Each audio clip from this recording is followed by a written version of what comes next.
Bonjour à tous, j'espère que vous allez bien. Alors dans cette vidéo-là, on va essayer de comprendre ensemble qu'est-ce que c'est le LLM et tout simplement comment ça fonctionne. Alors vous savez, lorsque vous utilisez un correcteur d'orthographe automatique ou bien lorsque vous utilisez les plateformes comme ChatGPT, DeepSeek, Queen, tous ces systèmes-là ou ces outils-là d'intelligence artificielle, elles utilisent derrière un modèle qu'on appelle les LLM ou bien en français les modèles de langage à grande échelle. Alors, je vais vous expliquer dans cette vidéo-là qu'est-ce que c'est les LLM en réalité et comment elles fonctionnent. Alors, je commence avec une définition très simple. Un modèle de langage à grande échelle est un type de technologie artificielle qui est conçu en fait surtout pour comprendre et générer et interagir avec le langage humain d'une manière naturelle. Ça veut dire que lorsqu'on va lui poser une question, il doit la comprendre et il doit interagir avec nous comme s'il est un humain. Donc vous savez que parfois lorsqu'on fait une blague, lorsqu'on va faire une blague, on va pas dire écoutez monsieur, on est en train de faire une blague. Non, donc le système il doit comprendre si on est en train de faire une blague ou pas. Et quelque part, on attend que ce système-là va faire ou bien envoyer un sourire pour nous dire qu'il a compris. C'est exactement ça. Et il faut savoir que derrière, bien évidemment, elle est basée sur on va dire, une logique basée sur ce qu'on appelle les réseaux de neurones. Les réseaux de neurones, ça ressemble un petit peu les réseaux de neurones qui existent dans le cerveau humain. Donc, ce sont des cellules qui apprennent en fait, voilà, avec l'expérience, elles développent de l'apprentissage comme un enfant.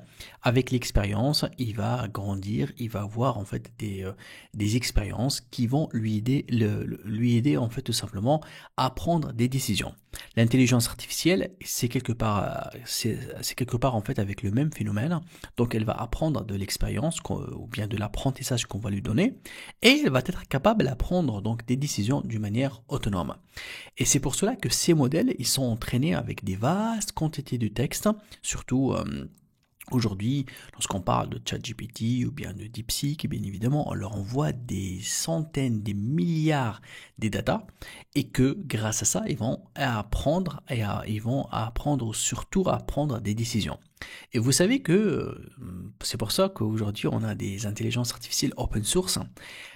Pourquoi? Bah, tout simplement, la contrepartie, lorsque vous allez poser des questions, vous allez l'entraîner quelque part.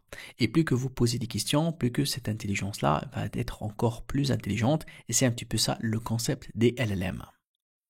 Alors, la première phase, c'est la phase de l'apprentissage. Alors là, en fait, les systèmes LLM, ils sont entraînés sur d'ensemble voilà, de data, surtout qui de format textuel. Bien évidemment, on envoie une masse très très grande de texte. Et là, selon, bien sûr, et durant cette phase-là, ils vont apprendre en fait à prédire le mot suivant. Ça veut dire que les LLM, en fait, ils ont un raisonnement qui est différent du raisonnement de l'être humain. C'est-à-dire l'être humain, lorsqu'il reçoit une question, il va comprendre le sens de toute la question. Et après, lorsqu'il va parler, tout simplement, dans sa tête, en fait, il va composer sa phrase et après, il va prononcer cette phrase-là.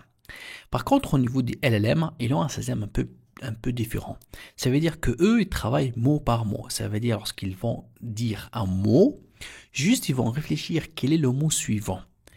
Et ce mot suivant-là, bien évidemment, à partir d'une base d'expérience, ils vont prédire, ils ont la capacité de savoir quel est le mot exact ou bien le meilleur mot qu'elles doivent l'utiliser dans le mot suivant. Et c'est avec cette manière-là, en fait, voilà, donc on parle de prédiction, donc ils apprennent à prédire le mot suivant dans une phrase, donc bien évidemment en fonction des mots précédents.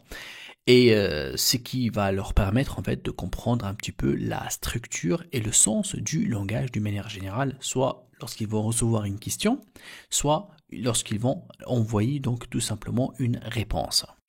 Alors maintenant, après la phase de l'apprentissage, on a tout simplement une phase qui est très très importante. C'est la phase en fait là où on va travailler ce qu'on appelle identification des schémas. Alors, cette phase-là, pourquoi elle est très très importante? Parce que quelque part, c'est là où, lorsqu'on envoie une question, lorsqu'on demande quelque chose à l'intelligence artificielle, c'est à ce moment-là que ces modèles-là, ils vont essayer de comprendre qu'est-ce que je demande. Et tout simplement, en fait, c'est grâce à cette phase-là, ils vont faire ce qu'on appelle l'identification des motifs et des structures linguistiques dans le texte. Ça veut dire là, ils vont être capables, en fait, voilà, de comprendre un petit peu le contexte, les sentiments et même parfois les informations qui sont cachées derrière les mots. Comme vous savez, hein, donc dans le langage linguistique, parfois on dit une phrase, mais derrière on veut dire un autre sens, parfois même le sens contraire. Et c'est là où on parle de l'identification des schémas. Alors, après la phase de l'apprentissage, l'identification des schémas, là, donc les systèmes LLM, ils seront en fait capables d'interagir avec nos questions. C'est-à-dire tout simplement, lorsqu'on va leur envoyer voilà, du texte, ils vont être tout simplement capables de générer un autre texte qui va répondre à notre question. Et ça, ce qui rend en fait tout simplement les systèmes de LLM très connus, très utilisés dans plusieurs applications, c'est grâce à leur capacité à ce qu'on appelle les prédictions ou bien la prédiction, parce que lorsque je pose une question, en fait, il se peut que c'est la première fois qu'ils reçoivent cette question-là, et du coup, ils vont faire chercher en fait dans leur base, bien évidemment, d'apprentissage, à créer ou bien composer des phrases. Et ces phrases-là, ils auront un sens, bien évidemment, et ils vont être envoyés à l'utilisateur. Et l'utilisateur, lorsqu'il va lire ces phrases-là, il va sentir que l'intelligence artificielle, elle est intelligente, et elle est en train, bien évidemment, de répondre à son besoin. Mais comme nous, on sait que derrière, il y a une phase d'apprentissage avec une base de données énorme. Il y a une phase d'identification des schémas pour comprendre ma question. L'intelligence, elle va composer les phrases avec mot par mot. Chaque fois qu'elle envoie un mot, elle va chercher le mot suivant, bien évidemment, avec une prédiction pour savoir exactement le mot essentiel ou bien le mot le plus adapté à la phrase. Et à la fin, elle va composer toute une phrase qui va être pour nous une phrase importante et ça va bien sûr être bénéfique. Mais attention, ça, l'intelligence artificielle, elle a la capacité de créer une phrase d'une manière très très rapide, c'est des fractions de secondes. Là où elle peut créer des paragraphes en entier, ça c'est un petit peu la différence entre l'AI et l'être humain, que l'être humain il prend son temps à parler, mais l'intelligence artificielle elle peut aller très très vite lorsqu'elle va composer, surtout grâce à la troisième phase qui est la prédiction. C'est grâce à cette phase-là qu'aujourd'hui les LLM sont dominants dans le domaine de l'intelligence artificielle. Alors, il ne faut pas oublier que les LLM, en fait, il y en a deux catégories. Il y en a ceux qui sont propriétaires et il y en a aussi ceux qui sont open source.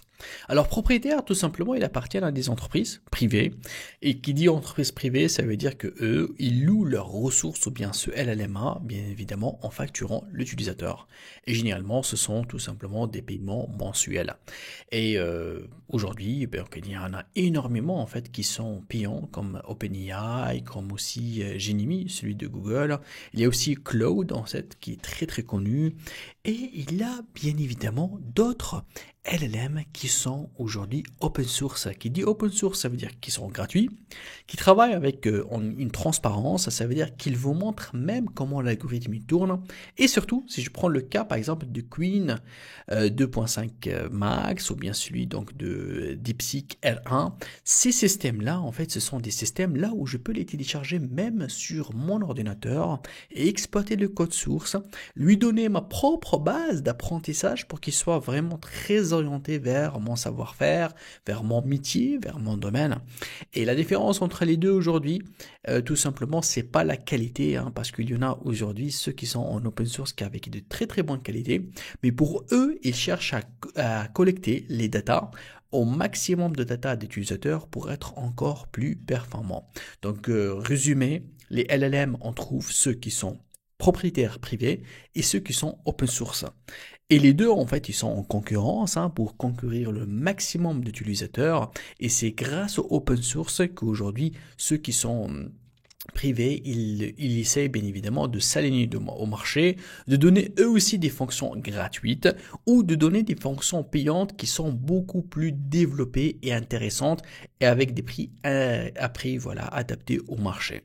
Donc la combinaison de trouver des LLM gratuites et des LLM payantes, c'est très important en fait pour l'avancée de l'intelligence artificielle d'une manière générale. Et voilà, donc on a vu qu'est-ce que c'est les LLM, comment ils fonctionnent, et qu'aujourd'hui ça existe des LLM qui sont gratuites, et on a aussi ceux qui sont voilà, propriétaires, qui sont issus par des entreprises privées.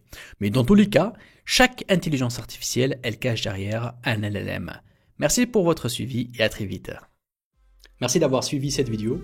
Donc si vous avez des questions, n'hésitez pas de m'écrire dans les commentaires. Je fais mon maximum pour répondre à toutes vos questions. Et si vous aimez la vidéo et vous voulez voir les prochaines nouveautés, n'hésitez pas à vous inscrire à ma chaîne.